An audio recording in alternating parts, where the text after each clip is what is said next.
Graham with the first of my 7 times series here on Living the Dream. It's another wet Sunday in August 2020, and for me there's no better way to spend a wet Sunday afternoon than holed up in the cupboard in what I call an office here at home on P3DV version 4.5, my flight simulator. And today you can see that I'm at London Heathrow International Airport Terminal 5 and the A gates in a British Airways Airbus A320 from Aerosoft. Today's plan is to fly from here in London Heathrow to Turin in northern Italy. So first it is time to get into SimBrief and set up the flight plan from Heathrow down to Turin. The plan today is to take on 100 passengers and around 5 tons of baggage and cargo. Both ATIS in Prepared and SimBrief are telling me that I will be departing from runway 27 right, the northerly of the 2 westerly runways here at Heathrow. However, I know that's probably not going to be correct, because the scenery I'm using is London Heathrow from UK 2000, and I'm pretty darn sure that the AFCAD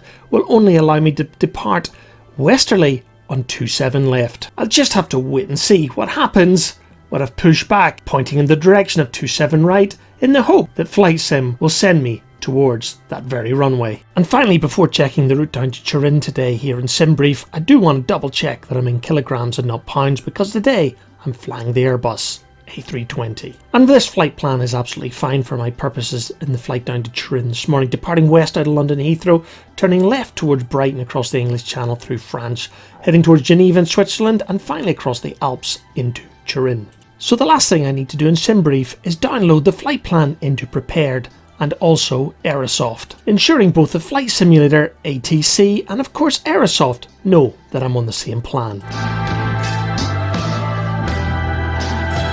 Back in the flight deck of this Aerosoft Airbus A320, just quickly looking around to check that everything is looking normal.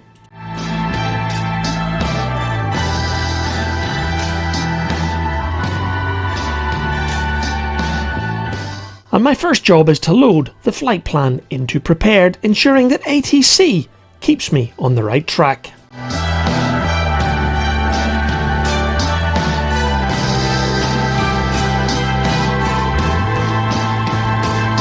And then, always the big job before any flight is to program the flight management computer, the FMC. I love the way that Aerosoft has provided these 2 FMCs, ensuring that I can get all of the right information keyed into the aircraft before departing. After checking SimBrief again, inputting 100 passengers, 5 metric tons of cargo, and my block fuel, it is time to head back to the main FMC to set up the inertial reference system.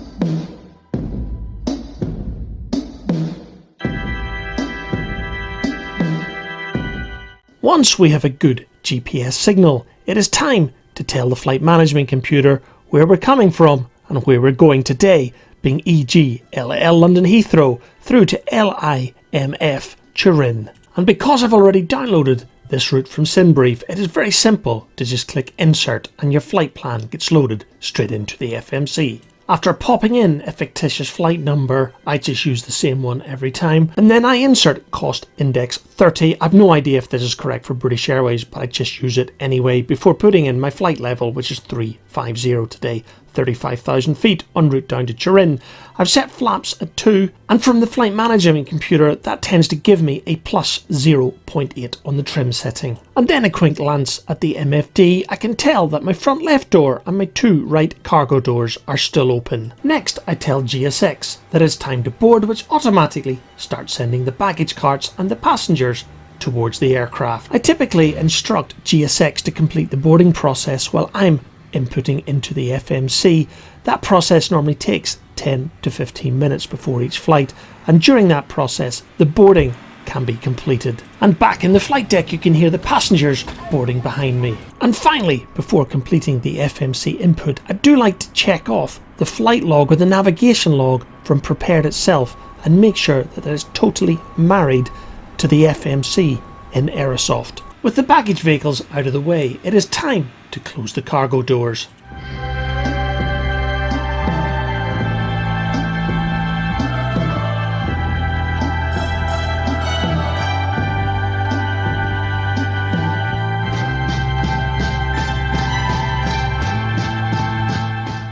Before asking for clearance and startup, it's time to make sure the pumps are ready to pump fuel to those engines. And it's also around this time I tend to start the APU. Please don't judge me folks, because I'm not a professional pilot. This is a game really to me, and I don't follow any set procedures.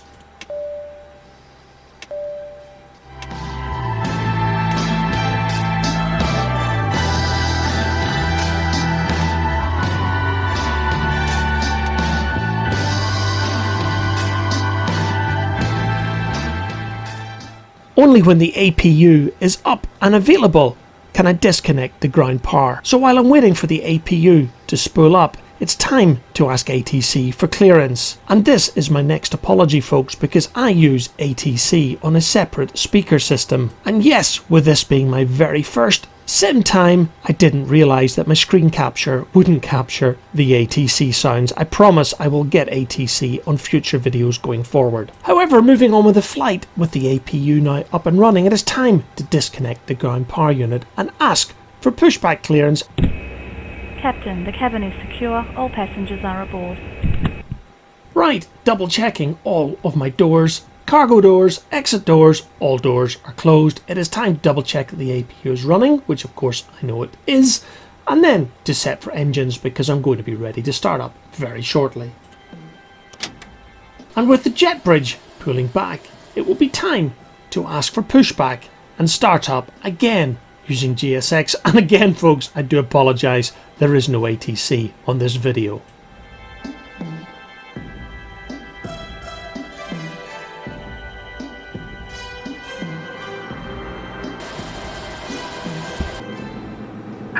Hello, Captain. We are ready for pushback. Locking gear.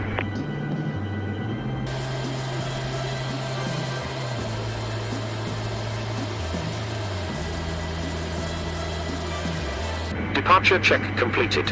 Bypass pin inserted. Release parking brakes. Commencing push. All engines clear. Start at will.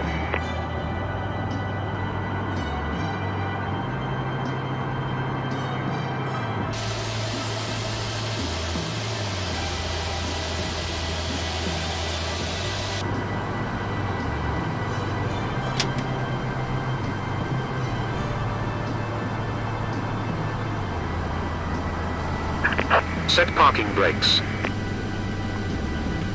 Waiting your confirmation for good engine start.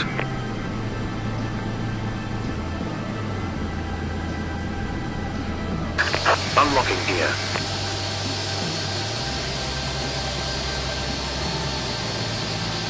Tow truck disconnected. Bypass pin removed. And this is where the runway reality sets in, because it is absolutely clear that ATC are actually going to be directing me to runway 27 left instead of 27 right, which is what ATC and the sim were advising no less than 15 minutes earlier. Left is clear, right is clear.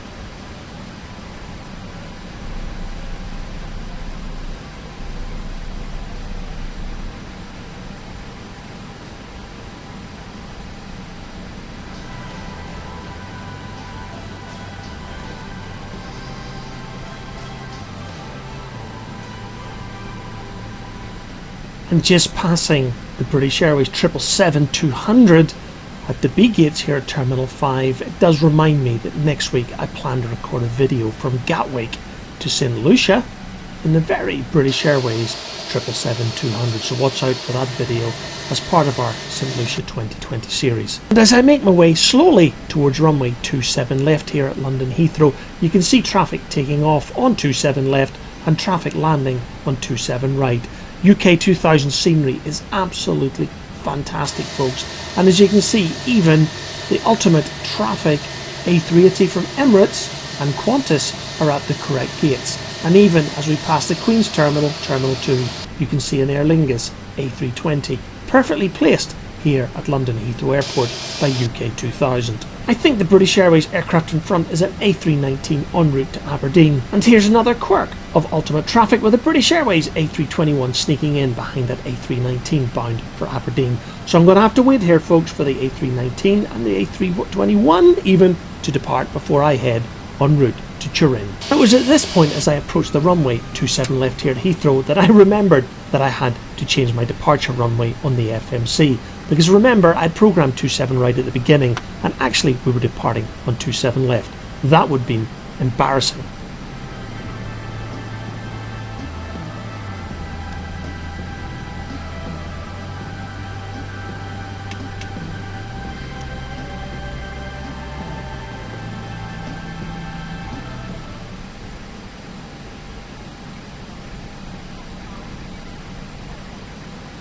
If you're wondering, folks, the cabin announcement is a feature of Aerosoft.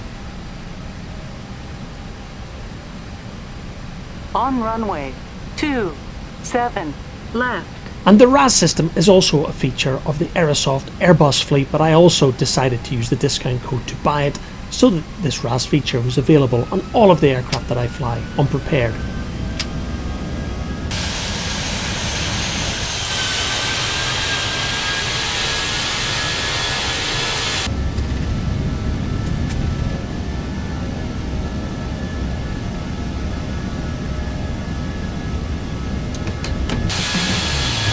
Before any of you flight sim experts start giving off that I'm taking off at rather a steep angle, I know with only 100 passengers this baby is very light and it wanted to get airborne in next to no time.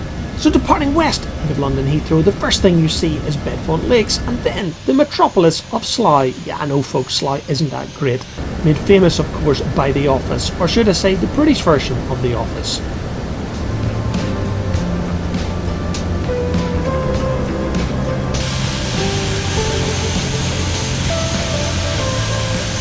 Departing Heathrow to the south isn't long before you're over the south coast of England around the Brighton area en route across the Channel.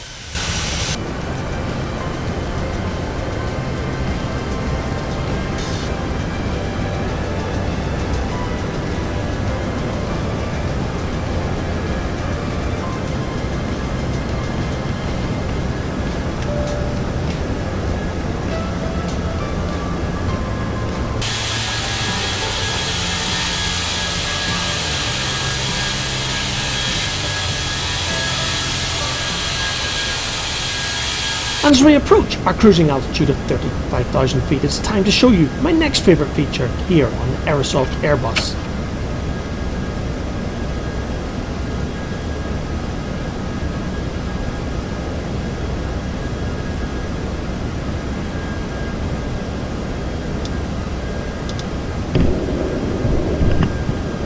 I have some drink for you, Captain. Here you are.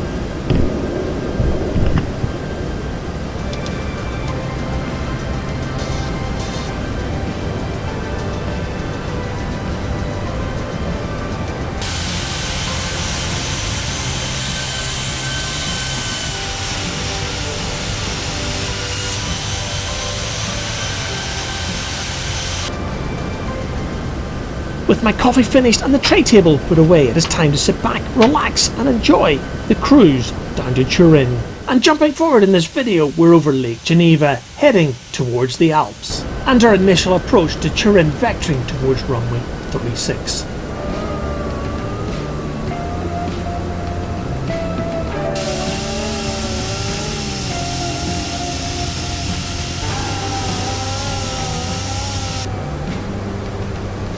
And time to program the FMC with the approach phase of the flight into Turin runway 36, including the ILS, wind, weather and temperature.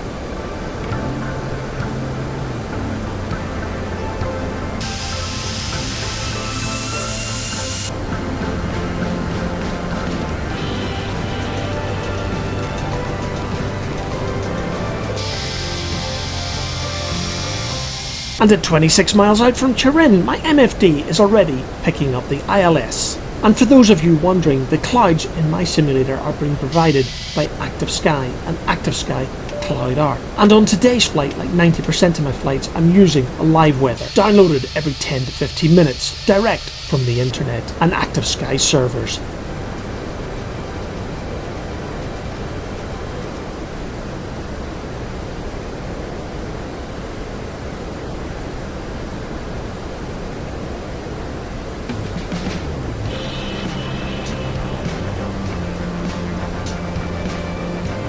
At 21 miles out, at 4,000 feet, the ILS is starting to be picked up at Turin now, directing me onto the final approach path. I have actually been to Turin before, but that was during a school skiing trip in 1982. And on that first and very real trip to Turin, I flew in a Britannia Boeing 737-200.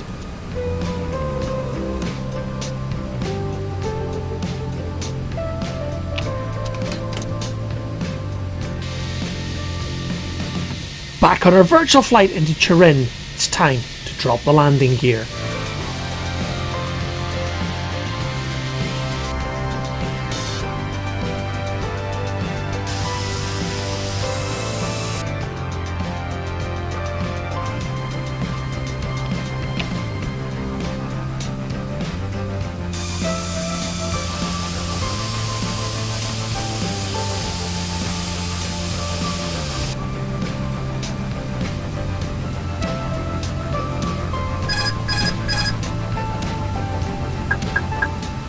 With the autopilot disengaged, this is where it gets embarrassing because the landing from here on in is all down to me.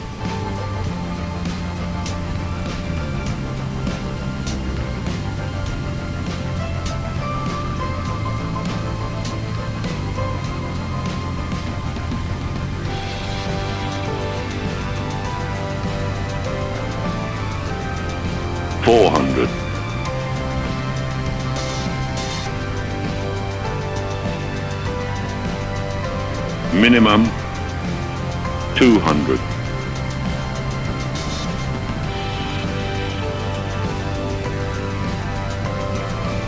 $100.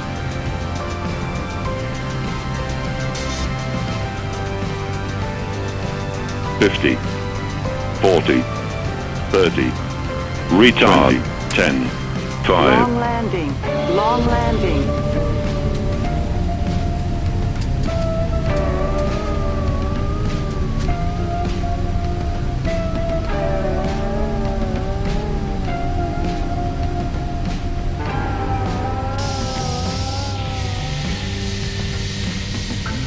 $1,000.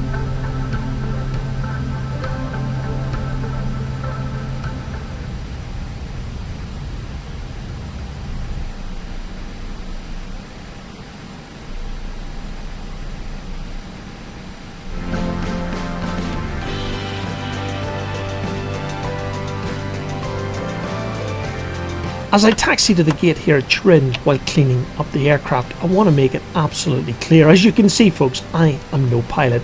Flight simming for me is a hobby. It is fun. It is something I enjoy most weekends. There are plenty of videos on YouTube made by pilots and much better flight simmers than me that will give you instruction and tell you what to do, what buttons to press, and all of the various features you should be using that I'm clearly not. As a weekend amateur, unprepared, 3D version 4.5. My goal for this video is therefore just to show you what is possible with a PC, some software and a joystick.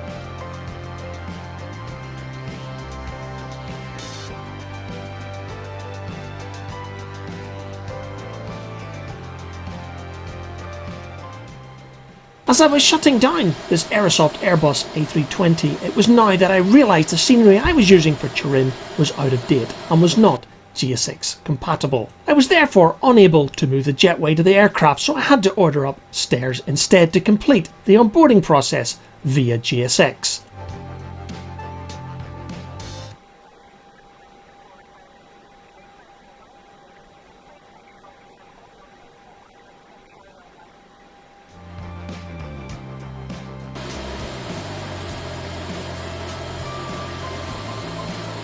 I've been playing around with flight sims since the mid-80s.